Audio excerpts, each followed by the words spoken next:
దేవుని నామానికి మహిమ కలుగును గాక.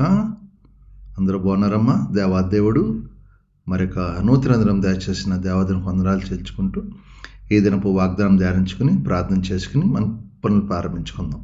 ఈ దినపు వాగ్దానం, నీవు పైవాడుగా ఉందో కానీ కిందవాడుగా ఉండవు. ద్వితీయోపదేశకాండం 28:14 ఈ వాక్యం రాయబడింది. ఈ వాగ్దానం ఏంటంటే, నువ్వు పైవాడుగా ఉండవు కానీ కిందవాడుగా ఉండవు అంటే ఎప్పుడంటే, నీ దేవుడిని యెహోవా ఆజ్ఞ విని వాటిని ఆచరించి గైగొని ఎడల నువ్వు పైవానుగా ఉంటావు. ఎప్పుడైతే ఆజ్ఞ గైగొన్నారంట, ఆయన మాట నెరవేర్చాలి, ఆయన చిత్తం నెరవేర్చిన మనల్ని ఉన్నతమైన స్థితి తీసుకెళ్తాడు, గొప్ప స్థితిలో నడిపిస్తాడు. నువ్వు ఎక్కలేనంత ఎత్తైన కొండకు నడిపిస్తాడు దేవాదేవుడు.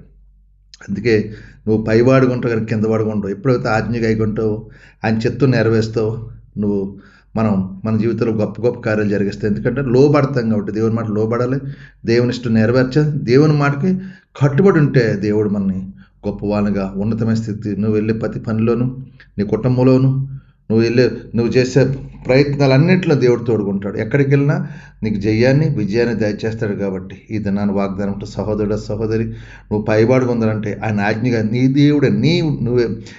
దేవుడని యెహోవా ఆజ్ఞలు విని వాటిని అనుసరించిన ఎడల నువ్వు పైవాడుగా ఉంది కానీ కిందవాడుగా ఉంది అంటున్నాడు. కాబట్టి ఆయన ఆజ్ఞగా విని ఆయన చిత్తం నెరవేర్చి గొప్ప కార్యాలు, గొప్ప ఆశ్చర్యకాల అద్భుతాలు నీ జీవితంలో జరుగును గాక. ఆమె ఈ వాగ్దానం ప్రార్థించి నేను పైవాడు గురించి కృప దేవాదుడు దయచేయను గాక. ఆమె మీ కొరకు ప్రార్థిస్తాను. మీరు నా గురించి ప్రార్థన. సర్వాధికారి మహాగండు పరిశుద్ర కృపగలేసు నీకు వందనాలు స్తోత్రాలు. మరొక నూతన దినం దయచేసి ఈ దినమంతా నీ రెక్కల చాటును భద్రపరచండి, కాచి కాపాడు. మేము చేస్తున్న మా చేతి పనులు, మా ప్రయత్నాలన్నీ మీరు తోడుకున్నాం. వెళ్ళే ప్రతి పనులు జయాన్ని దయచండి, విజయాన్ని దయచండి. ఎక్కడికి వెళ్ళగానే మీ సన్నిధి మాకు తోడుగుంచండి అయ్యా. ఎవరైనా బలహీనంగా ఉన్న బిడ్డలు ఉంటే ముట్టండి, స్వస్థపరచండి. హాస్పిటల్ ఐసీలు ముట్టండి, స్వస్థపరచండి. కుటుంబ సంస్థలతో విడుదల దయచండి.